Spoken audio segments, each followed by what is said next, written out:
ہے والعصر ان الانسان لفی خسر الا الذین آمنوا وعملوا الصالحات وتواصوا بالحق وتواصوا بالصبر. قسم ہے زمانے کی، یقیناً انسان نقصان میں ہے سوائے ان لوگوں کے جو ایمان لائے، جنہوں نے اچھے کام کیے، جنہوں نے ایک دوسرے کو حق کی تلقین کی، جنہوں نے ایک دوسرے کو صبر کی تلقین کی. ہم دیکھتے ہیں کہ قرآن پاک کی اس صورت میں اللہ سبحانہ و تعالی زمانے کی قسم کھا رہے ہیں، اور زمانے کی قسم کھا کر انسان کو اس کا نقصان بتا رہے ہیں، اور پھر نقصان سے نکلنے کے طریقے بھی بتائے جا رہے ہیں. تو میری آج کی گفتگو اسی موضوع پر ہوگی. سب سے پہلے تو زمانہ یا وقت جس کی قسم کھائی گئی. وقت کیا ہے؟ ہر انسان کی زندگی میں جتنا بھی وقت ہے، دوسرے لفظوں میں وہ اس کی زندگی ہے. یعنی ہماری زندگی کس پر منحصر ہے؟ اس وقت پر جو ہمیں ملا ہے. اور اگر ہم وقت کو دیکھتے ہیں تو ہر آن ہمارے ہاتھ سے نکلا چلا جا رہا ہے. لمحہ لمحہ ہم نقصان کرتے چلے جا رہے ہیں، کیونکہ وقت ایک ایسی دولت ہے جس کو آپ خرید نہیں سکتے، بیچ نہیں سکتے، روک نہیں سکتے، جمع نہیں کر سکتے، کسی سے ادھار لے نہیں سکتے، کوئی کسی کو دے نہیں سکتا. اس کے نقصان سے، یعنی وقت کے جانے کے نقصان سے بچنے کی یہی ایک صورت ہے کہ اس کو استعمال کر لیا جائے. وقت ایک ایسی چیز ہے جو سب کو برابر کی ملتی ہے ہر روز. یعنی ہر دن کے 24 گھنٹے امیر غریب، بچے بوڑھے جوان، مرد عورت، سب پر برابر کی تقسیم ہوتی ہے. اس میں کوئی ڈسکریمنیشن نہیں ہوتی کسی کے ساتھ. عقل مند وہ ہے، کامیاب وہ ہے جو اپنی اس دولت کی حفاظت کرنا جانتا، جو اس کو صحیح طور پر استعمال کر جائے. یاد رکھیے، یہ زندگی اور یہ وقت جو مجھے اور آپ کو ملا ہے صرف ایک بار ملا ہے. یہ چانس صرف ایک دفعہ کا ہے. اس کے بعد یا تو کامیابی ہے اور یا پھر ناکامی ہے. اس صورت میں اللہ سبحانہ وتعالی نے کامیابی اور ناکامی کے اسباب کو بہت کھول کے بیان کر دیا ہے کہ کامیاب وہ ہیں جو اس وقت کو صحیح استعمال کر لیں گے اور اچھے کاموں میں استعمال کریں گے. کیونکہ اللہ سبحانہ وتعالی نے وقت کی اہمیت کو بتاتے ہوئے خود وقت ہی کی قسم کھائی. اللہ تعالیٰ جب کسی چیز کی قسم کھاتے ہیں تو وہ قسم اس چیز کی عظمت کی نہیں ہوتی، اس چیز کو گواہ بنانے کی ہوتی کہ دیکھو وقت خود گواہ ہے. یہ ہر آن تمہارے ہاتھوں سے نکلتا ہوا وقت خود بتا رہا ہے کہ تم بہت بڑا نقصان کر رہے ہو. اب دیکھیں، دنیا میں ہمیں جتنی بھی چیزیں ملی ہیں ان کا کوئی نہ کوئی آلٹرنیٹ موجود ہوتا ہے. مثلا اگر کسی کی رقم کھو جائے، کچھ پیسے چوری ہو جائیں، تو اللہ تعالیٰ اس کو کسی اور وقت میں اس کا بدلہ دے دیتے ہیں. اسی طرح اگر انسان کا کوئی ایک رشتہ دار فوت ہو جائے تو الحمدللہ دوسرے لوگ اس کے آس پاس اس کو دلاسا دینے والے موجود ہوتے ہیں. دوسرے لوگ کسی نہ کسی طرح وہ کمی پوری کر ہی دیتے ہیں. لیکن حقیقت یہ ہے کہ جو وقت ایک دفعہ ہمارے ہاتھ سے چلا جاتا ہے، پوری دنیا کی دولت خرچ کر کے اسے ہم واپس نہیں لے سکتے. جو گزر گیا سو گزر گیا، وہ کبھی دوبارہ لوٹ کر نہیں آئے گا. لہذا وقت وہ بھی نہیں جو چلا گیا، کیونکہ وہ تو چلا گیا، اس سے بھی کچھ فائدہ نہیں. مثلا اگر کوئی شخص اس بات پر خوش ہوتا ہے اور بڑی بڑی پارٹیاں کرتا ہے کہ میری زندگی اب 20 سال ہو گئی ہے اور مجھے 20 سال دنیا میں مل گئے، جیسے کہ عام طور پر ہمارے ہاں برتھ ڈیز منا کر خوشی کا اظہار کیا جاتا ہے زندگی کا 1 سال کم ہونے پر، تو حقیقت میں اگر دیکھا جائے تو جو چیز ہمارے ہاتھ سے چلی گئی اس پر خوش ہونے کی تو کوئی بات ہی نہیں، وہ تو دوبارہ کبھی آئے گی ہی نہیں. بظاہر دیکھنے میں یوں لگتا ہے کہ جیسے ہمیں 20 سال مل گئے، لیکن دیکھا جائے تو 20 سال ہماری زندگی سے منفی ہو گئے، ختم ہو گئے، مائنس ہو گئے، چلے گئے، جو دوبارہ کسی بھی قیمت پر لوٹ کر آ نہیں سکتے. اسی طرح وہ وقت جو ابھی آیا نہیں وہ بھی ہمارے ہاتھ میں نہیں. کل کا دن ہمارے ہاتھ میں نہیں، معلوم نہیں ہم اس سے فائدہ اٹھا سکتے ہیں یا نہیں. اور کل کا دن تو بڑی بات ہے، اگلے لمحے کا نہیں پتا. لہذا ہمارا پھر وقت اور ہماری اصل زندگی کیا ہے، جو اس وقت اب موجودہ وقت ہے وہی دراصل ہماری اصل زندگی ہے. ماضی گم ہو گیا، اندھیرے میں چلا گیا.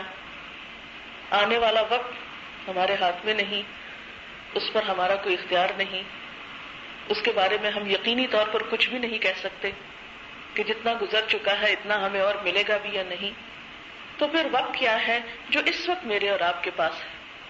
لہذا جب ہمیں اپنے آپ کو نقصان سے بچانا ہے تو پھر صرف ماضی کی یادوں میں نہیں کھونا یا مستقبل کی لمبی لمبی امیدیں نہیں باندھنی، بلکہ یہ دیکھنا ہے کہ آج اب اس وقت کو میں کس کام میں گزار رہی ہوں. اور یہ ہمارا اپنی ذات کے ساتھ احتساب ہر آن موجود رہنا چاہیے کہ میں اپنا موجودہ وقت کس کام میں لگا رہی ہوں. اسی لیے ہم دیکھتے ہیں کہ ایک بزرگ کا قول ہے کہ تم ہر آن یہ دیکھتے رہو کہ جنت کے کتنے قریب ہو رہے ہو، دوزخ سے کتنے دور ہو رہے ہو، اللہ تعالیٰ کے کتنے قریب ہو رہے ہو، شیطان سے کتنے دور ہو رہے ہو. اور جب تک ہر انسان خود اپنے بارے میں یہ احتساب نہیں کرتا، اپنا جائزہ خود نہیں لیتا، تو کوئی دوسرا اس کا فائدہ کر نہیں سکتا، اس کو بتا نہیں سکتا. اور حقیقت یہ ہے کہ انسان کی زندگی یہی لمحہ ہے جو اس کے ہاتھ میں ہے، کیونکہ قیامت کے دن جب انسان دوبارہ زندہ کیا جائے گا اور اس سے پلٹ کر اس کی دنیا کی زندگی کے بارے میں پوچھا جائے گا کہ قال کم لبثتم فی الارض عدد سنین، کہ تم کتنے دن دنیا میں ٹھہر کر آئے، کتنی زندگی بسر کر کے آئے، تو انسان کہے گا قالوا لبثنا یوما او بعد یوم، کہ ایک دن یا دن کا بھی کچھ حصہ. ایک اور جگہ پر آتا ہے لم یلبثوا الا عشیۃ او ضحاھا، انسان سوچے گا کہ وہ دنیا میں صرف صبح کا پہر یا شام کا کچھ حصہ گزار کے آیا ہے. یعنی قیامت کے دن انسان کو اپنی یہ کئی سالہ زندگی، 40 50 60 سالہ زندگی، ایک پورا دن بھی نہیں، دن کا ایک حصہ لگے گا. اور حقیقت یہی ہے کہ وہ حصہ کیا ہے جو تھوڑی دیر کے لیے ہمارے پاس ہوتا ہے اور پھر وہ ہمارے ہاتھ سے پھسل جاتا ہے اور چلا جاتا ہے. رسول اللہ صلی اللہ علیہ وسلم نے فرمایا 2 نعمتیں ایسی ہیں کہ جن سے اکثر لوگ فائدہ نہیں اٹھاتے، اور وہ نعمتیں ہیں صحت اور فرصت کی، کہ جب انسان صحیح سلامت ہوتا ہے، کوئی بیماری نہیں ہوتی اس کو، تو وہ سمجھتا ہے کہ شاید یہ زندگی ہمیشہ اسی طرح گزرے گی، تو صحت کے زمانے میں وہ کوئی مفید کام نہیں کر پاتا. اسی طرح فرصت، فراغت، جب انسان فارغ ہوتا ہے تو وہ سوچتا ہے کہ شاید مجھے اور کوئی مشغولیت آنے والی نہیں، اور اسی طرح ریلیکس ہو کر اور کچھ انجوائے کرنے کے کاموں میں اپنے آپ کو مشغول کر کے اپنا وقت گنوا دیتا ہے. حالانکہ بسا اوقات انسان کے اوپر ایسی مصروفیات آ جاتی ہیں کہ پھر بڑے اہم فرائض بھی ادا ہونے سے رہ جاتے ہیں. رسول اللہ صلی اللہ علیہ وسلم نے فرمایا ابن آدم کے دونوں قدم، یعنی قیامت کے دن اس کے پاؤں اپنے رب کے سامنے سے ہٹ نہیں سکیں گے، بھاگ نہیں سکے گا، ادھر ادھر چھپ نہیں سکے گا، جب تک کہ اس سے 5 چیزوں کے بارے میں پوچھ نہ لیا جائے. پہلا سوال، اس نے اپنی عمر کہاں صرف کی، اپنی زندگی کہاں کھپائی، کن کاموں میں لگائی. نمبر 2، اپنی جوانی کس کام میں خرچ کی. یعنی ساری زندگی کے سوال کے بعد خصوصی طور پر اگلا سوال پھر جوانی کے بارے میں ہوگا، کیونکہ اس میں انسان کے پاس عموماً صحت اور طاقت زیادہ ہوتی ہے، صلاحیتیں زیادہ بہتر طور پر کام کرتی ہیں. بچپن کا زمانہ بھی بے فکری کا زمانہ ہوتا ہے، بڑھاپے میں انسان کی عقل کام نہیں کرتی، تو خصوصاً جوانی کے وقت کے بارے میں اس سے سوال کیا جائے گا کہ کن کاموں میں لگائی. پھر مال کے بارے میں کہ کہاں سے کمایا، کہاں سے آیا، اور پھر یہ کہ اس کو خرچ کہاں کیا. اور 5ویں بات یہ کہ اپنے علم پر عمل کتنا کیا، چونکہ علم حاصل کرنا فریضہ ہے. کیونکہ بہت سے لوگ یہ سمجھتے ہیں کہ اچھا اگر علم کا سوال ہوگا تو علم حاصل ہی نہ کرو، کچھ جانو ہی نہ تاکہ انجان بن جاؤ قیامت کے دن کو اللہ تعالیٰ ہمیں تو پتہ ہی نہیں تھا کہ کیا کرنا تھا. نہیں، یہ تو ہم بہانہ کر ہی نہیں سکتے، اس لیے کہ علم کا سیکھنا فرائض میں سے ہے. تو جو شخص اپنے فرائض میں کوتاہی کرے تو اس کا محاسبہ اس سے پہلے ہی ہو جائے گا. تو بہرحال ہر شخص کی ذہنی صلاحیت، اس کے اوقات اور اس کی جتنی بھی ہمت طاقت ہے اس کے مطابق یا اس کے ماحول سے جو کچھ بھی وہ سیکھ سکا، پھر اس علم کو وہ اپنے عمل میں کتنا لایا. اسی لیے ہم دیکھتے ہیں کہ صحابہ کرام جو حضور صلی اللہ علیہ وسلم کے بہت قریب تھے، اپنے اوقات کے بارے میں بہت فکر مند رہا کرتے تھے، کیونکہ وہ آپ کی تعلیم سے براہ راست مستفید ہو رہے تھے.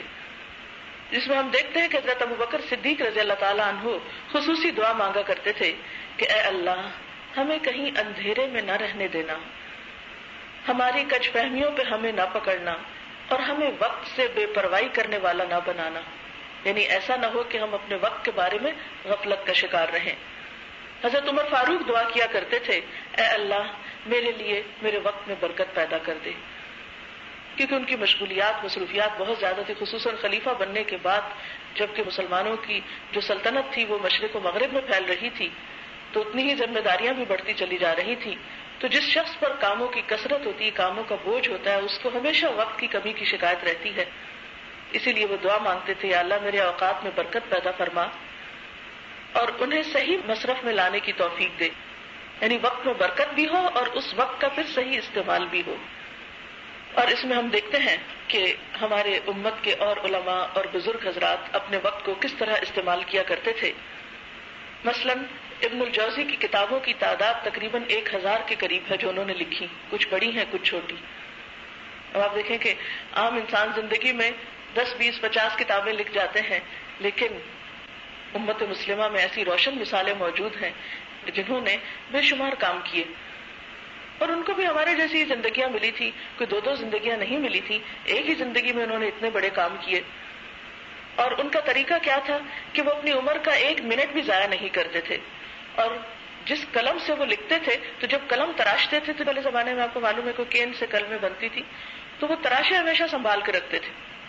کہا جاتا ہے کہ جب ان کی وفات ہوئی تو ان تراشوں کو جلا کر پانی گرم کیا گیا اور اس سے ان کو غسل دیا گیا، یعنی اتنی قلمیں گھڑی تھی انہوں نے، اتنے دن کے اکٹھے ہوئے تھے کہ وہ ایک ڈھیر تھا پورا، جس سے جلا کر ان کا غسل کا پانی، اب دیکھیں کہ مردے کو غسل دینے کے لیے 1 2 بالٹی پانی تو چاہیے ہوتا ہے، اس سے زیادہ بھی ہو سکتا ہے، تو وہ سارا پانی اس پر گرم کیا گیا تھا، جس سے پتہ چلتا ہے کہ انہوں نے علم کی کتنی بڑی خدمت کی ہے۔ دراصل ہر چیز کی ایک گواہی ہوتی ہے نا، وہ قلم بھی جو ہمارے ہاتھ میں ہوتا ہے وہ بھی قیامت کے دن گواہی دے گا، اور وہ تمام چیزیں جو ہمارے آس پاس ہوتی ہیں وہ قیامت کے دن ہمارے حق میں یا ہمارے خلاف حجت ہوں گی۔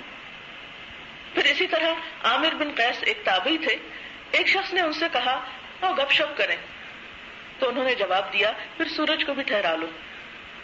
اگر زندگی صرف گپ شپ کے لیے ملی ہے اور لوگوں کی باتیں کرنے کے لیے ملی، کیونکہ عموماً ہماری گپ شپ میں کیا ہوتا ہے، ہم کسی کو ڈسکس کرنا شروع کر دیتے، کبھی کسی دوسرے کو، کبھی اس کی بات کبھی اس کی بات، اور کر کیا رہے ہوتے عموماً کسی کی تعریف کرنے میں تو ہمارا دل نہیں لگتا، کیونکہ جیسے قرآن پاک میں بھی آتا ہے وَأُحْضِرَتِ الْأَنفُسُ الشُّحَّ، کہ دلوں میں تنگی رکھ دی گئی ہے۔ عموماً انسان کو کسی کی نعمت، کسی کی اچھائی، کسی کی خوبی پسند نہیں آتی، تو یہ ایک عام انسانی کمزوری ہے کہ جب بھی وہ کسی دوسرے کی بات کرتا ہے تو عموماً اس کی زندگی کے کمزور پہلوؤں کو سامنے لاتا ہے۔ جیسے دوسرے لفظوں میں آپ کسی کی غیبت کہہ سکتے ہیں، کسی کی بیک بائٹنگ کہہ سکتے ہیں، پنجابی میں اس کو بخیلی کرنا بھی کہتے ہیں۔ میں کبھی سوچتے تھے کہ بخیلی کیوں کہتے ہیں غیبت کو؟ میرپور ایک کشمیر کا علاقہ ہے، تو وہاں کے کچھ لوگ انگلینڈ میں تھے تو وہ غیبت کو بخیلی کہتے تھے، تو میں سوچتی کہ بخیلی کیوں اس کا نام انہوں نے رکھا، پھر مجھے سمجھ آیا کہ ہاں واقعی وہ یہ اس بخل کی علامت ہے کہ ہمارا دل اتنا کھلا نہیں ہوتا کہ ہم کسی کو اپریشیٹ کر سکیں، اور خصوصاً جب وہ ہمارے سامنے نہ ہو۔ کسی کے سامنے اس کی خوشامد کرنا بہت آسان ہوتا ہے، لیکن کسی کے پیٹھ پیچھے اس کی خوبی بیان کرنا، اس کی اچھائی کا تذکرہ کرنا، اس میں عموماً لوگ بخل سے کام لیتے ہیں۔ تو اس لیے انسان عموماً جب بیٹھ کے گپ شپ میں مشغول ہوتا ہے تو بعض اوقات گفتگو کا موضوع دوسروں کی ذات اور دوسروں کی ذات کی بھی عموماً خامیاں شروع ہو جاتا ہے، جس کے نتیجے میں ہم اپنا ہی پھر نقصان کر رہے ہوتے ہیں۔ کیونکہ دین کی تعلیم سے ہمیں یہ بات پتہ چلتی ہے کہ جب کوئی شخص کسی کی برائی شروع کرتا ہے تو دراصل اپنی نیکیاں اس کی طرف ٹرانسفر کرنے لگتا ہے۔ جیسے امام ابو حنیفہ رحمۃ اللہ علیہ کے بارے میں آتا ہے کہ ان کو کسی نے آ کر بتایا کہ فلاں شخص آپ کے بارے میں ایسا اور ایسا کہتا ہے، انہیں ان کی برائی کر رہا تھا، تو کہتے دیکھو گھر میں کوئی چیز ہے، کہا گیا کہ کچھ کھجوریں رکھی ہوئے، فرمایا کہ یہ کھجوریں لے جا کر اس کو تحفہ دے دو اور اسے بتاؤ کہ تم نے جو نیکیاں مجھے دی ہیں ان کا نعم البدل یہ کھجوریں تو نہیں ہو سکتی، لیکن میں نے چاہا کہ میری برائی کر کے جو اپنی محنت سے کمائی ہوئی نیکیاں تم نے مجھے بھیج دی ہیں اس کے بدلے میں چلو کچھ کھجوریں ہی میں تم کو بھجوا دوں۔ لیکن ہمیں حقیقت میں اس بات کا احساس نہیں ہوتا جب ہم دوسروں کو ڈسکس کرنے لگتے ہیں، اور بسا اوقات بالکل بے سبب، بے وجہ، بے مقصد طور پر۔ اور اس میں بھی آپ دیکھیے کہ بعض اوقات کتنی خرابیاں پھر اس سے پیدا ہوتی ہیں، خاندانوں میں ناراضگیاں پیدا ہونا شروع ہو جاتی ہیں، ایک دوسرے سے دل دور ہوتے ہیں، ایک دوسرے سے بدگمانی ہوتی ہے. اور پھر اگر آپ کسی کے سامنے کسی کی برائی کر رہے ہیں تو بعد میں آپ اس مجلس سے اٹھتے ہیں تو دل بوجھل ہی لے کے اٹھتے ہیں، بعد میں اکیلے میں وہی باتیں سوچ رہے ہوتے ہیں، اور ساری کوششوں کا رخ جو ہے وہ ایک منفی جانب چل پڑتا ہے. اس لیے جو بھی امت کے بڑے بڑے لوگ ہیں، جو نیک بزرگ گزرے ہیں، اور نیک بزرگوں سے مراد یہ نہیں کہ وہ صرف کوئی خاص مخلوق ہے جو اللہ نے پیدا کی ہوئی ہے اور ہم لوگ وہ کام نہیں کر سکتے، نہیں، ہر مومن جو ہے وہ اللہ کا ولی ہوتا ہے. پھر ولایت کے درجے مختلف ہوتے ہیں، جو جتنی نیکی کرتا چلا جاتا ہے اتنا ہی اللہ تعالیٰ کا مقرب ہوتا چلا جاتا ہے، جو جتنی برائی سے بچتا چلا جاتا ہے اتنا ہی اللہ تعالیٰ کے قریب ہوتا چلا جاتا ہے، کیونکہ نیکیاں انسان کو اللہ کے قریب کرتی ہیں اور جو برائیاں ہیں وہ اللہ تعالیٰ اور بندے کے درمیان پردے حائل کرنے لگتی ہیں. تو اس لیے ہم دیکھتے ہیں کہ جن بزرگوں کے حالات ہمارے سامنے آتے ہیں وہ ہمارے ہی جیسے انسان تھے، ہماری جیسی اللہ نے ان کو طاقتیں دی، لیکن وہ عقل مند لوگ ایسے عقل مند تھے کہ انہوں نے اپنے اوقات کا صحیح استعمال کیا، اور یہی ان کی عقل مندی کل قیامت کے دن ان کی کامیابی کا ذریعہ بنے گی. پھر اسی طرح ایک اور فتح بن خاقان کے بارے میں آتا ہے، یہ عباسی خلیفہ متوکل کے وزیر تھے. ان کا طریقہ یہ تھا کہ ان کی آستینیں جیسے عربوں کی کھلی کھلی آستینیں ہوتی ہیں، تو ان کے بارے میں بتایا جاتا ہے کہ ہر وقت ایک کتاب جو تھی ان کی آستین میں لپٹی رہتی تھی. جب اپنے دفتری کام سے کچھ بھی فارغ ہوتے تھے تو فوراً کتاب کھول کے پڑھنے لگتے تھے، کیونکہ وزیر کے عہدے پر اگر کوئی شخص ہو تو اس کی کس قدر ذمہ داری. اور وزیر کا لفظ عربی زبان میں وزر سے نکلا، وزر بوجھ کو کہتے ہیں، تو بوجھ اٹھانے والا. تو ایک وزیر پر عموماً بادشاہ کی نسبت بعض اوقات زیادہ بوجھ اور ذمہ داریاں ہوتی ہیں. تو ان ساری ذمہ داریوں میں یقینی طور پر انہیں یکسو ہو کر، الگ ہو کر، ریلیکس ہو کر ریڈنگ کا ٹائم نہیں ملتا ہوگا، تو انہوں نے یہ طریقہ اختیار کر رکھا تھا کہ کیوں نہ جب بھی موقع ملے کتاب ہر وقت ساتھ ہو کہ نکالنے میں دیر بھی نہ لگے اور فوراً ہی نکال کر پڑھنا شروع کر دیا جائے. یہ تو خیر بہت پرانی بات ہے، لیکن میں نے اپنی زندگی میں ایک خاتون کو دیکھا ہے اور اپنے سامنے بیٹھ کر ان کو اس بات کا تذکرہ کرتے ہوئے سنا. بنت الاسلام ایک بہت نیک خاتون تھی، لاہور کالج میں پروفیسر تھیں اسلامیات کی، مسز حنیف ان کا نام تھا، لیکن انہوں نے اپنا قلمی نام بنت الاسلام رکھا ہوا تھا. تو ان سے الحمدللہ ذاتی طور پر بھی ملاقات ہوئی اور ان کے لیکچر سننے کا بھی اتفاق ہوا. تو ایک بار ان سے پوچھا گیا کہ آپ ایک گھریلو خاتون بھی ہیں، آپ کے بچے بھی ہیں، آپ کالج میں جاب بھی کرتی ہیں، اور اس کے ساتھ ساتھ اتنی کتابیں آپ نے لکھ لی ہیں، تو یہ کتابیں آپ کیسے لکھتی ہیں؟ آپ پڑھتی کب ہیں اور لکھتی کب ہیں؟ تو انہوں نے اپنے دن کا کچھ ٹائم ٹیبل بتایا، اور اس میں انہوں نے کہا کہ میں ریڈنگ کے لیے سفر کا وقت استعمال کرتی ہوں. جب میں سفر کر رہی ہوتی ہوں، جیسے راستے میں کالج جاتے وقت آتے وقت، عموماً یہ ہوتا ہے کہ جو بڑی کتابیں ہوتی ہیں وہ اٹھانا مشکل ہوتی ہیں میرے لیے، تو میں ان کو 2-3 حصوں میں کاٹ لیتی ہوں. مثلاً ایک بڑی کتاب ہے تو اس کو 3 حصوں میں کاٹ لیا، اور کچھ ورقے جو میں آسانی سے اٹھا سکتی وہ ہر وقت میرے بیگ میں رہتے ہیں. جہاں کہیں مجھے فرصت ملتی ہے میں پڑھتی جاتی ہوں، نشان لگاتی جاتی ہوں، اور جب کتاب پوری ہو جاتی ہے تو دوبارہ 2-4 روپے دے کے اس کو بائنڈ کروا لیتی ہوں. یہ کافی پہلے کی بات ہے، میرے خیال 79-80 کی بات ہے جب میری ان سے ملاقات ہوئی، اور اس وقت انہوں نے بتایا کہ چند روپوں میں وہ کتاب دوبارہ بائنڈ ہو جاتی ہے اور اس طرح پڑھی جاتی. ورنہ عموماً کیا ہوتا ہے جو بڑی کتابیں ہوتی ہیں وہ انسان یہ خوف کھا کے نہیں پڑھتا کہ ہاں اتنی بڑی کتاب کیسے پڑھے، اور بعض اوقات بڑی کام کی باتیں بڑی بڑی کتابوں میں ہوتی ہیں. تو انہوں نے اپنے لیے یہ طریقہ اختیار کیا ہوا تھا. پھر کہتے ہیں کہ جب رات کو میں سارے گھر کے کام کاج کر کے بچوں سے فارغ ہو جاتی ہوں تو ایک وقت میں نے مقرر کیا ہوا کہ اتنی دیر میں نے ضرور پڑھنا ہے اور لکھنا ہے. تو میں مطالعے کے دوران عموماً چیزیں مارک کرتی رہتی ہوں. جب رات کو یکسوئی میں تنہائی میں بیٹھتی ہوں تو ان چیزوں کو ترتیب دے کر ایک طرف کر لیتی ہوں، اور اس طرح ساری زندگی کام کرتے کرتے اللہ تعالیٰ نے یہ کتابیں لکھوا دیں. اور حقیقت یہ ہے کہ ان کی کتابیں خواتین کے لیے خاص طور پر بہت ہی مفید ہیں، کیونکہ بہت آسان زبان میں روز مرہ کی مثالوں کے ساتھ باتیں لکھی ہوئی. مثلا نفع و درگزر پہ کتاب ہے، اسی طرح زندگی بے بندگی شرمندگی کے نام سے ان کی سیریز موجود ہیں جس میں حب الہی کے بارے میں ہے، فکر آخرت کے بارے میں ہے، نماز، روزہ، حج، زکوٰۃ، ان سارے موضوعات پر انہوں نے بہت آسان زبان میں کتابیں لکھی ہیں جو خواتین آسانی سے پڑھ کر سمجھ بھی سکتی ہیں. تو میں سوچتی ہوں کہ وہ بھی ہمارے جیسی ایک خاتون ہیں. اور پھر یہ ہے کہ عام خواتین صرف جو گھر میں ہوتی ہیں اور وہ گھر کا کام بھی کر رہی ہیں، کالج میں بھی پڑھا رہی ہیں اور فل پروفیسر ہوئی ہیں وہاں پر محنت کی وجہ سے، اور اس کے ساتھ ساتھ درس و تدریس کا کام بھی کچھ نہ کچھ باہر کرتی ہیں. جیسے اجتماعات وغیرہ ہوتے تھے تو لوگ ان کو بلاتے تھے تو جایا کرتی تھی. اور اس کے ساتھ انہوں نے اپنے لیے کتنا صدقہ جاریہ چھوڑا. نبی صلی اللہ علیہ وسلم نے فرمایا کہ جب انسان فوت ہو جاتا ہے تو اس کے سارے اعمال کا سلسلہ ختم ہو جاتا ہے، وہ خود اپنے لیے کچھ نہیں کر سکتا. ہاں 3 چیزیں اس کے بعد بھی اس کو فائدہ دیتی رہتی. اور ان میں سب سے پہلے تو نیک اولاد جو ماں باپ کے لیے دعائیں کرتی ہے، دوسرے وہ علم جس سے لوگ فائدہ اٹھاتے ہیں.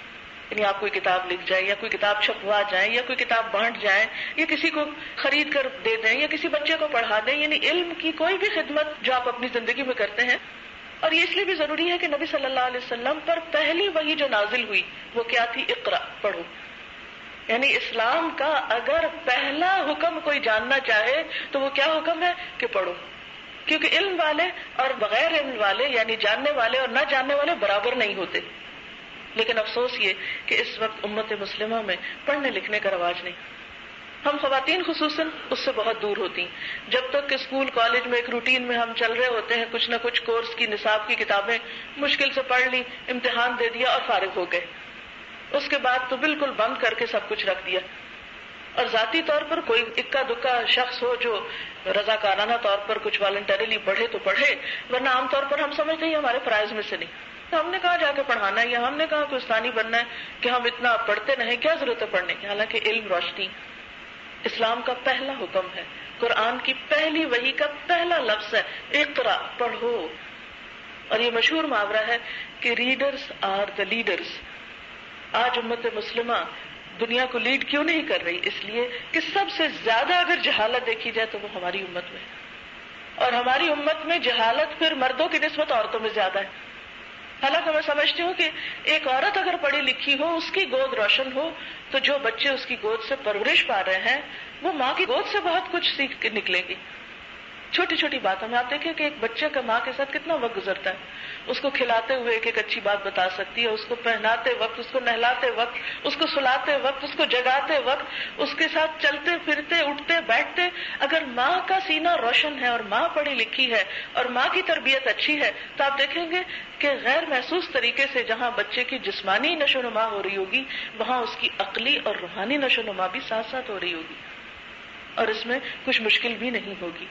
اور دوسری بات یہ ہے کہ پڑھنا لکھنا جو ہے یہ انسان کی غم، فکر، پریشانیاں اور تفکرات کو دور کرتا ہے، دل کو روشن کرتا ہے.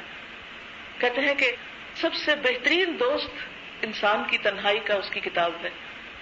کہ بعض اوقات ہم اس بات کا شکار ہو جاتے ہیں کہ رشتے دار ہمارے قریب نہیں ہیں، کوئی ملنے جلنے والے نہیں ہیں، چند لوگ ہوتے ہیں، انہی سے بار بار ملتے رہتے ہیں، پھر باتیں بھی ختم ہو جاتی ہیں، پھر اور باتیں شروع ہو جاتی ہیں جن کا کوئی مقصد نہیں. تو کیوں نہ ہم اپنی اس سنت کو زندہ کریں اور اللہ کے رسول صلی اللہ علیہ وسلم پر جو سب سے پہلا حکم نازل ہوا اس حکم کو لے کر چلیں اور اپنی زندگی میں پڑھنے اور پڑھانے کے سلسلے کو عام کریں.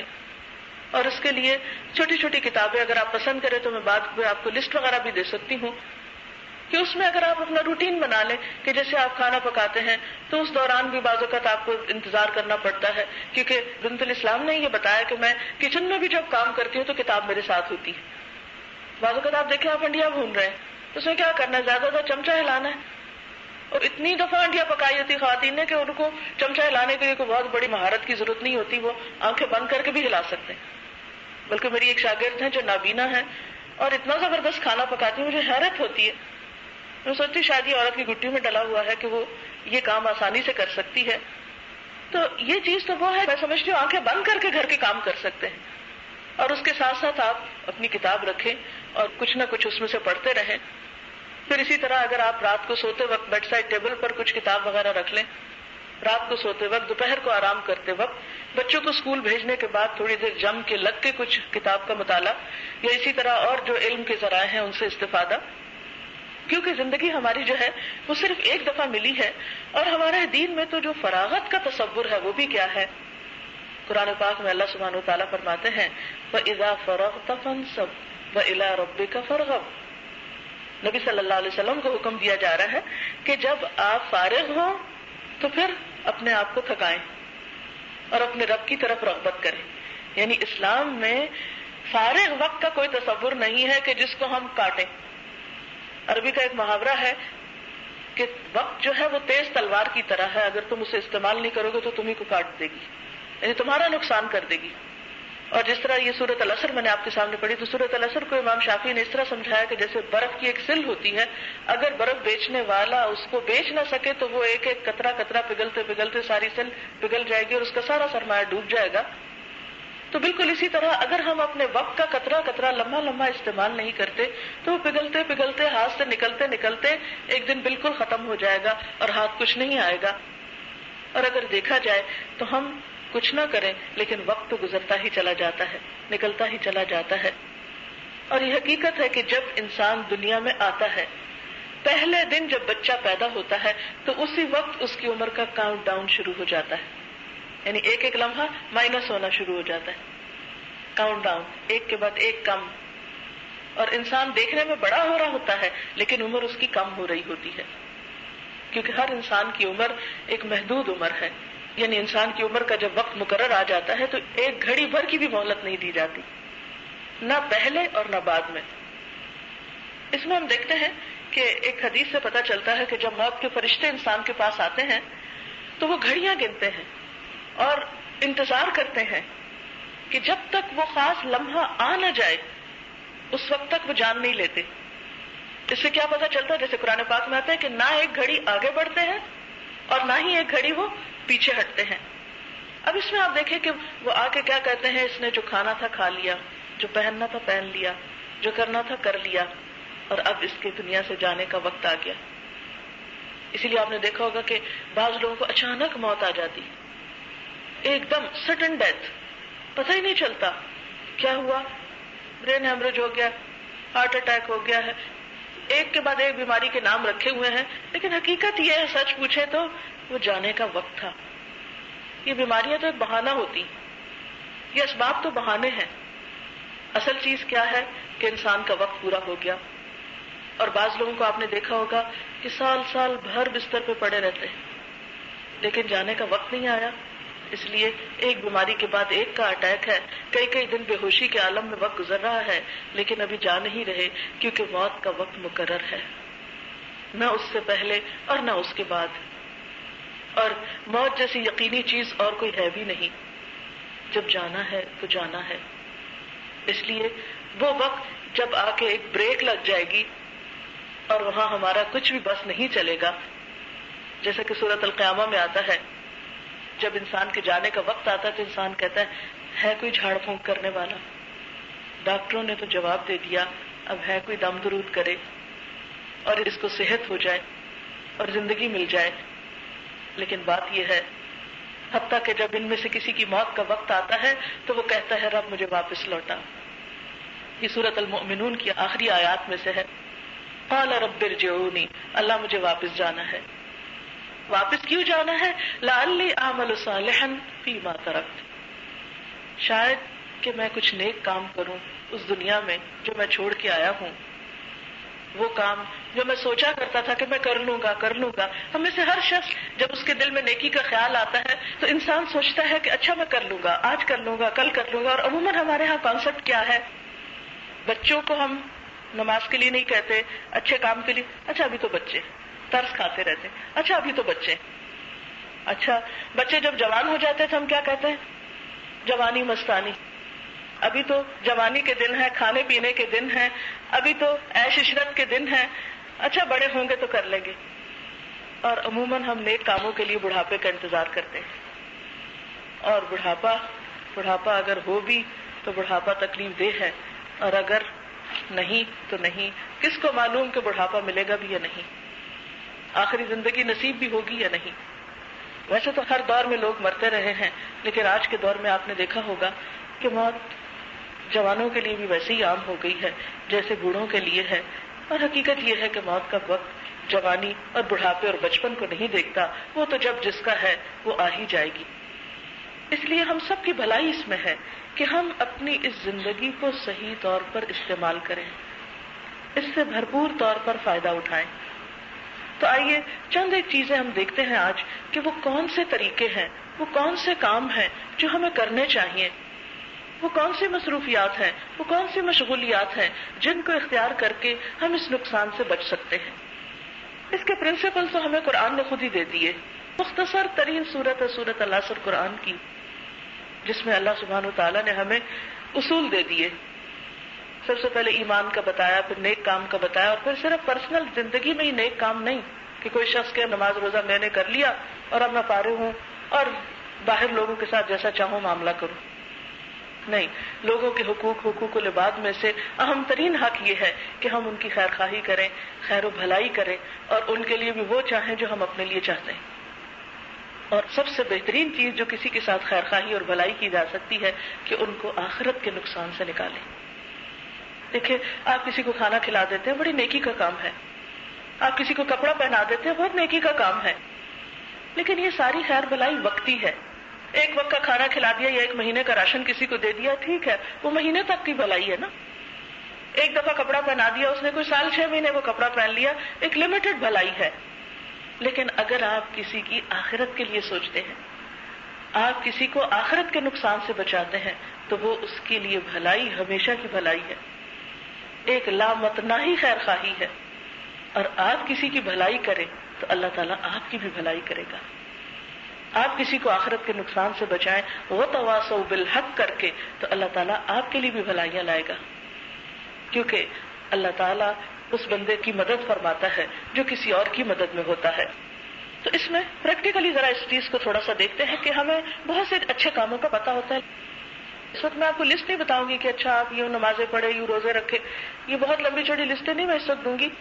میں صرف چند پریکٹیکلی تھوڑا سا اس ایشو پہ ڈیل کروں گی کہ عام طور پر ہمیں نیکی کے کاموں کا پتہ ہوتا ہے لیکن ہم کر نہیں پاتے. کیا مشکل ہوتی ہے، کیا رکاوٹ ہوتی ہے؟ اس میں ایک بہت بڑی رکاوٹ یہ ہوتی ہے کہ ہمیں اوقات نہیں تقسیم کرنے آتے. ہمیں سمجھ ہی نہیں آتی کہ کون سا کام کس وقت کریں. ہر وقت میں ہر کام ہو رہا ہوتا یا کسی وقت میں بھی کوئی خاص کام نہیں ہو رہا ہوتا. تو اوقات کی تقسیم ضروری ہے. جیسے آپ دیکھیں کہ سورج، چاند، ستارے، ان سب کا ایک ٹائم ٹیبل ہے، ایک مقرر ٹائم ہے جس پر وہ طلوع ہوتے ہیں، جس پر وہ غروب ہوتے ہیں.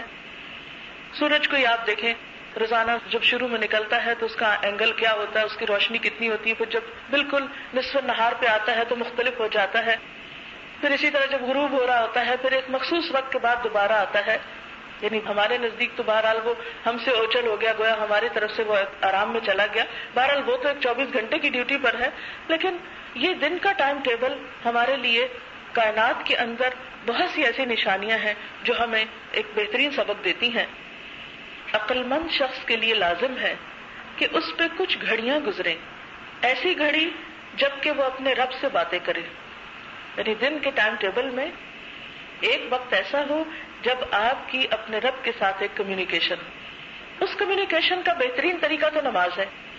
لیکن دیکھیں، میری اور آپ کی نماز کیسی ایک روٹین کی بات ہوتا، تو ہم شروع سے آخر تک پڑھ کے سلام پھیر لیتے ہیں اور بالکل احساس نہیں ہوتا کہ ہم نے کوئی رب سے بات کی ہے. ہم سب اپنے آپ کو جانچ سکتے ہیں.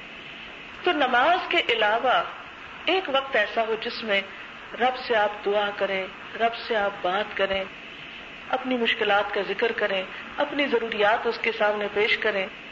یہ جو لوگوں کے سامنے بیٹھ کے ہم شکوے شکایتیں گلے کرتے رہتے ہیں، وہ اپنے رب کے ساتھ کر سکتے ہیں کہ یا اللہ فلاں شخص مجھے تکلیف دیتا ہے تو اس کو ہدایت دے، یا فلاں چیز جو ہے میری زندگی میں بڑی مشکل ہے تو اس کو آسان کر دے، تیرے سوا مشکلات کو آسان کرنے والا کون ہے. تو جو اپنے دکھ تکلیف کی بات ہے وہ اپنے رب کے ساتھ شیئر کیا کریں، کہ اپنے رب کے ساتھ گفتگو. ایسی گھڑی جب کہ وہ اپنے ذات کا محاسبہ کرے. یعنی دن اور رات میں ایک وقت ایسا ضرور ہونا چاہیے جس میں انسان اپنے اعمال کا حساب کرے. کیا میں نے اپنے فرائض پورے کیے، اپنی ذمہ داریاں پوری کی، میرا دن کس کام میں گزرا. جیسے قرآن پاک میں آتا ہے نا، وَلْتَنْظُرْ نَفْسٌ مَا قَدَّمَتْ لِغَدٍ.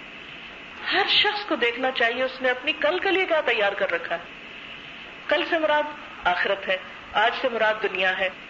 میں اور آپ یہ تو ضرور دیکھتے ہیں کہ ہم نے اپنے آج کے لیے کیا اکٹھا کر لیا ہے. میرے پاس آج کتنے پیسے ہیں، میرے پاس کل کے لیے کتنے ہیں، میرے پاس بڑھاپے کے لیے کیا ہے، وغیرہ وغیرہ. اس کا تو ہم خوب حساب کتاب رکھتے ہیں، فکر کرتے رہتے ہیں اچھا ہمارا گھر بن گیا یا نہیں، ہمارے بچوں کے لیے یہ چیز ہو گئی یا نہیں. کئی قسم کی فکریں ہم آج کے بارے میں کرتے ہیں. لیکن اللہ سبحانہ وتعالی ہمیں کل کی فکر سکھاتے ہیں. دیکھو وہ گھر ہے تمہارا ہمیشہ کا، وہ زندگی ہے ہمیشہ کی، وہ ہے اصل زندگی. یہ تو ایک ٹیسٹ ہے، یہ تو ایک انٹرم پیریڈ ہے. ایک وقتی طور پر دنیا میں سب کو لا کے دیکھا جا رہا ہے کہ کر کیا رہے ہیں. لِيَبْلُوَكُمْ أَيُّكُمْ أَحْسَنُ عَمَلًا. یہ تو ہمارا امتحان لیا جا رہا ہے، دیکھا جا رہا ہے ہم کرتے کیا ہیں. اصل زندگی تو کل شروع ہوگی، جو واقعی زندگی ہوگی، جس کی نعمتیں لازوال ہوں گی اور جو کبھی بھی ختم نہیں ہوگی، جس کے بعد کوئی موت نہیں ہے. لہذا ہم میں سے ہر ایک کو یہ کہا جا رہا ہے کہ وہ دیکھے اس نے اپنے کل کے لیے کیا کیا ہے. ایسی گھڑی جس میں انسان اپنی ذات کا محاسبہ کرے، پھر ایسی گھڑی جبکہ وہ خدا کی تخلیق میں غور کرے. یعنی دن کے کچھ اوقات کائنات میں غور و فکر کے لیے بھی ہونے چاہیے. مثلا آپ رات کو واک کے لیے نکل جائیں، ستاروں کو دیکھیں، دن کو آپ نکلیں، پھولوں کو دیکھیں، اللہ تعالیٰ کی قدرت کی نشانیاں دیکھیں کہ اس نے کیا کچھ بنایا ہوا ہے. اس پر خود بھی غور کریں. اپنے بچوں کو مثال کے طور پر آپ دیکھیں، آپ کھانا کھا رہے ہیں، بچوں کے ساتھ بیٹھے ہوئے ہیں، آپ کوئی بھی پھل مثلا چھیل رہے ہیں، کاٹ رہے ہیں، اس میں جو انوکھی چیز اللہ کی قدرت کی نشانی آپ کو سمجھ میں آ رہی ہے، یا آپ نے کسی کتاب میں کچھ پڑھ رکھا. عموماً ہمارا دماغ اس وقت زیادہ کام کرتا ہے جب ہم مختلف چیزیں پڑھتے رہتے ہیں، کیونکہ اس سے ہمیں مختلف لوگوں کی سوچ کا اندازہ ہوتا ہے. ان کے سوچنے کے طریقے سے ہم بھی سوچنا سیکھ لیتے ہیں. تو اس میں آپ ان کو بتا سکتے ہیں، دیکھو بچوں اللہ کی کیسی کیسی نعمتیں. کیونکہ آپ دیکھیں کہ وقت کے ساتھ ساتھ ہمارے اندر اور ہمارے بچوں کے اندر ناشکری بڑی پیدا ہونے لگی. ہمارے پاس کچھ نہیں ہے، ہمارے پاس یہ نہیں ہے، وہ نہیں ہے. عموماً آپ نے دیکھا کہ بچے اسی پہ روتے رہتے ہیں، فلاں بچے کے پاس یہ ہے، فلاں کے گھر میں یہ ہے، ہمارے گھر میں یہ کیوں نہیں، فلاں چیز نہیں ہے، فلاں نہیں ہے. آن دا ہول ایک ناشکری کا ایٹیٹیوڈ پایا جاتا ہے. اور یہ جو ناشکری ہوتی ہے یہی غموں کو دعوت دیتی ہے. اگر انسان اس کو دیکھنے لگے کہ اس کے پاس ہے کیا، تو اس کی زندگی میں خوشی کی لہر سما جائے. اور اگر وہ یہ دیکھتا رہتا ہے کہ کیا نہیں ہے، تو اس کے لیے زندگی دوبھر ہو کے رہ جاتی ہے. تو بہرحال یہ جو کائنات میں غور و فکر ہے، اللہ تعالیٰ کی نشانیوں کو دیکھنا، اس پر غور کرنا، خود اور دوسروں کو اس کی طرف متوجہ کرنا، اس سے اللہ تعالیٰ کی عظمت اور قدر اور محبت اور زیادہ بڑھتی ہے. اور جتنی جتنی اللہ تعالیٰ کی محبت بڑھتی جاتی ہے، اتنا اتنا ہمارے عمل میں بھی حسن پیدا ہوتا جاتا ہے. وہ عبادت جو ہم بوجھ سمجھ کے کرتے ہیں، مصیبت سمجھ کے کرتے ہیں، اس عبادت میں ایک خوشی آنے لگتی. وہ عبادت پھر توجہ کے ساتھ اور تسلی کے ساتھ کرتے ہیں.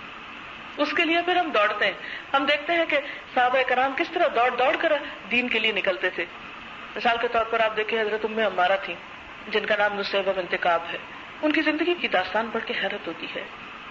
یہ وہ خاتون ہیں جنہوں نے لیلۃ العقبہ میں حضور صلی اللہ علیہ وسلم سے بیعت کی. لیلۃ العقبہ وہ رات ہے جس میں مدینہ والوں نے نبی صلی اللہ علیہ وسلم سے ایک معاہدہ کیا تھا، اور مدینہ والوں نے آپ کو ہجرت کے لیے دعوت دی تھی کہ آپ مکہ چھوڑ کر ہمارے پاس آ جائیں. اور اس کے لیے انہوں نے اپنی جان قربان کرنے کے وعدے کیے تھے، اور اس کا ایک عہد کیا تھا. اور بیعت میں کیا ہوتا ہے؟ ہاتھ پہ ہاتھ رکھ کے بیعت کرنا. تو یہ نصیبہ کہتی ہیں کہ نبی صلی اللہ علیہ وسلم نے ہم سے ہاتھ پہ ہاتھ رکھ کے بیعت نہیں کی، صرف زبانی عہد ہم نے آپ کے ساتھ کیا. اب یہ تو مردوں کا کام تھا کہ وہ عہد کرے، وعدہ کرے کہ ہم آپ کی حفاظت کریں گے، ہم آپ کے لیے جان مال قربان کریں گے. ہم دیکھتے تو عورتوں کا کیا کام، لیکن ان کا جذبہ ہے نا کہ میں بھی اس کام میں شریک ہونا چاہتی. پھر اس کے بعد ہم دیکھتے ہیں کہ جنگ احد میں جبکہ بڑے بڑے مرد حضرات جو تھے وہ جنگ میں وہ بھگدڑ ہونے کی وجہ سے بھاگ گئے ادھر ادھر، تو حضرت ام عمارہ جو ہیں نبی صلی اللہ علیہ وسلم ان کے بارے میں فرماتے ہیں کہ آج میں جدھر نگاہ اٹھا کے دیکھتا تھا ام عمارہ میرا دفاع کرتے ہوئے نظر آتی تھی. یعنی جب مرد میدان چھوڑ گئے تو ام عمارہ آپ کے سامنے کھڑی تھی. پھر اس کے بعد ہم دیکھتے ہیں کہ جب جنگ احد ختم ہوئی اور اس کے بعد نبی صلی اللہ علیہ وسلم نے اگلے ہی روز حمراء الاسد کی طرف لوگوں کو جانے کے لیے پکارا تو یہ پھر اٹھ کے کھڑی ہو گئی. حالانکہ زخم کی شدت سے ان کا حال یہ تھا کہ بالکل نڈھال تھی، لیکن جب یہ بہت زیادہ اس میں نڈھال ہوئی تو پھر ان کو لے جایا نہیں گیا. اس کے بعد ہم دیکھتے ہیں کہ یہ تقریباً سارے مارکوں میں شریک رہیں. صلح حدیبیہ کے موقع پر جب بیعت ہوئی، جن بیعت کرنے والوں کے بارے میں قرآن پاک میں آتا ہے کہ لقد رضی اللہ عن المؤمنین اذ یبایعونک تحت الشجرۃ، اللہ راضی ہو گیا ان مومنوں سے جو درخت کے نیچے آپ سے بیعت کر رہے تھے، یعنی اپنی جان کی قربانی کا عہد کر رہے تھے کہ اگر اب اس وقت مشکل وقت میں ہماری ضرورت پڑی تو ہم بھاگیں گے نہیں، ہم آپ کے ساتھ ہیں. حضرت عثمان کی شہادت کا جب واقعہ مشہور ہوا تھا اس میں یہ خاتون موجود تھی. پھر فتح مکہ کے موقع پر، پھر جنگ حنین کے موقع پر. جنگ حنین کے موقع پر بھی آپ دیکھیں کہ کتنی مسلمانوں پر ایک آزمائش آئی تھی، لیکن یہ وہاں بھی موجود تھی. اور اس کے بعد جنگ یمامہ میں، یعنی نبی صلی اللہ علیہ وسلم کے بعد بھی یہ خاتون جنگوں میں شرکت کرتی رہی. اور جنگ یمامہ میں جب مسلمہ کذاب کو مارا گیا، اور آپ کو معلوم ہے جنگ یمامہ جو تھی اس میں تقریباً 700 حفاظ شہید ہوئے تھے. اس میں اتنے مسلمان شہید ہوئے تھے، اور ایک بہت ہی خطرناک قسم کی جنگ تھی. مسلمہ کذاب جس نے جھوٹی نبوت کا دعویٰ کیا تھا، تو انہی کے بیٹے نے اپنی تلوار سے اس کو ختم کیا تھا. اور اس جنگ میں ان صحابیہ کا ہاتھ کٹ گیا تھا، یعنی پورا ہاتھ جو تھا وہ کٹ گیا اور اس کو دفنا دیا گیا. تو اپنا ہاتھ کٹنے کی وجہ سے یہ تھوڑی اداس تھی، غم تھا ان کے اندر، ایک اثر تھا ان کے اوپر. اب آپ خود سوچیں کہ ہاتھ کا کٹنا کوئی معمولی چیز نہیں ہے. اگر ہمارے ہاتھ میں ایک چھوٹا سا کٹ لگ جائے جب کام کرتے ہوئے، کبھی چھری لگ جائے یا کوئی، تو ہم کئی دن پٹی باندھ کے بیٹھے رہتے ہیں کہ بھی بڑی تکلیف ہے، کام نہیں ہو سکتا، کپڑے نہیں دھو سکتے، یہ نہیں کر سکتے.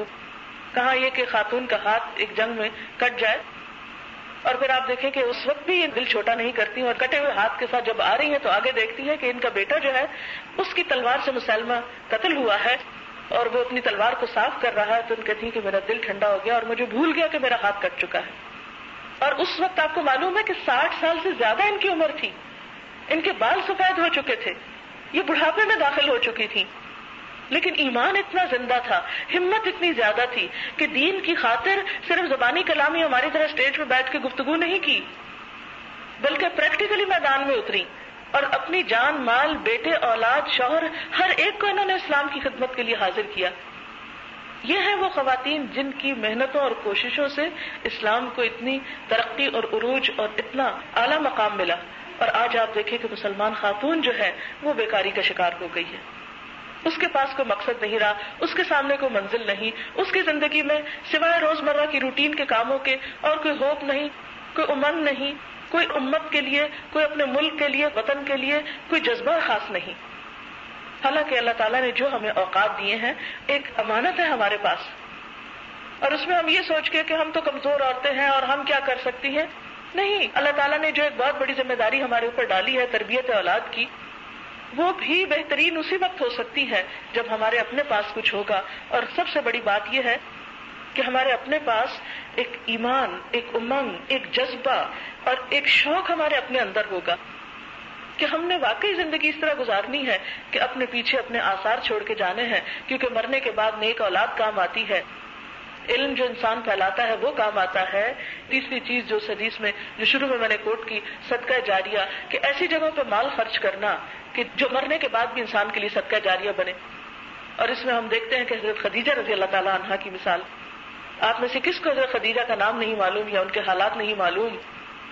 کتنی مالدار خاتون تھے. کہتے ہیں کہ مکہ کی سب سے زیادہ مالدار خاتون تھی، بلکہ مردوں کے مقابلے میں بھی آپ کا مال زیادہ تھا. تاریخ میں یہاں تک آتا ہے کہ جو تجارت کرنے والے مرد حضرات ہوتے تھے، جہاں ان سب کا ایک طرف مال ہوتا تھا وہاں اس سے دگنا مال حضرت خدیجہ کا ہوتا تھا جو وہ تجارت میں لگایا کرتی تھی. اتنی مالدار خاتون نے نبی صلی اللہ علیہ وسلم کی شرافت کی بنا پر اور آپ کے اچھے اخلاق اور کردار کی بنا پر آپ سے شادی کی، اور آپ کو معلوم ہے کہ اپنا سارا مال اللہ کے راستے میں قربان کیا. اور اسی وجہ سے ایک موقع پر جب حضرت خدیجہ حضور صلی اللہ علیہ وسلم کے لیے کھانے کو کچھ لا رہی تھی، حضرت جبریل علیہ السلام حاضر ہوئے اور آ کر حضور صلی اللہ علیہ وسلم کے ذریعے اللہ تعالیٰ کا پیغام بھجوایا. پیغام کیا تھا؟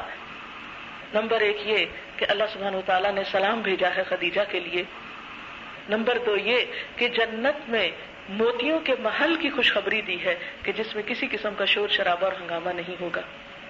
یہ وہ خاتون ہے کہ جن کو دنیا میں جنت کی خوشخبری ملی اور جنت کے محل کی خوشخبری ملی. کس بنا پر؟ انہوں نے آپ کا جہاں ساتھ دیا. سب سے پہلی مومن تھی، مردوں سے آگے نکل کے اسلام قبول کرنے میں سب سے پہلے اسلام لائیں، اپنے شوہر کی تصدیق کی، ان کے اخلاق اور کردار سے واقف تھیں، ان کو سپورٹ کیا. اور نہ صرف یہ کہ نبوت کے بعد بلکہ نبوت سے پہلے جبکہ حضور صلی اللہ علیہ وسلم کو تنہا رہنا پسند ہو گیا تھا، غار حرا میں جاتے اور کئی کئی دن وہاں پر لگا کر آتے تھے. انہوں نے کبھی بھی یہ نہیں کہا کہ آپ اتنے دن کہاں چلے جاتے ہیں. ہماری خواتین کا حال کیا ہے؟ 2 دن شوہر گھر میں نہ رونا پیٹنا ڈال دیتی، اور دنیا کے کاموں کے لیے نکلے تو بھی دین کے لیے کوئی نکلے تو کسی طرح سپورٹ کرنے کو تیار نہیں. یعنی بعض مرد حضرات جو ہیں 3 دن کے لیے کچھ دنوں کے لیے نکل جاتے ہیں تو خواتین ہی مدد نہیں کرتی یا وہی سپورٹ نہیں کرتی. تو کہاں پر آپ دیکھیے کہ حضرت خدیجہ رضی اللہ تعالیٰ عنہا آپ صلی اللہ علیہ وسلم کے لیے ستو اور کھجور اور ان چیزوں کا اہتمام کر کے ان کو رخصت کر دیا کرتی تھی. ان کے ضروریات کو سمجھتی تھی، ان کی ہر آن مددگار تھی اور ہر طریقے سے انہوں نے آپ صلی اللہ علیہ وسلم کی مدد کی. کہاں وہ مکہ کی امیر ترین خاتون ناز و نام میں پلی ہوئی، اور کہاں 3 سال اپنے شوہر کے ساتھ شیب ابی طالب میں اس گھاٹی میں جہاں پتے تک کھانے پڑ گئے تھے مسلمانوں کو، وہاں بھی ان کا ساتھ دیا. اس وقت وہ چھوڑ کے نہیں چلی گئی ان کو. اور ایسی ہی خواتین کا صلہ پھر اللہ تعالیٰ نے دنیا میں انہیں جنت کی خوشخبری کی صورت میں دیا.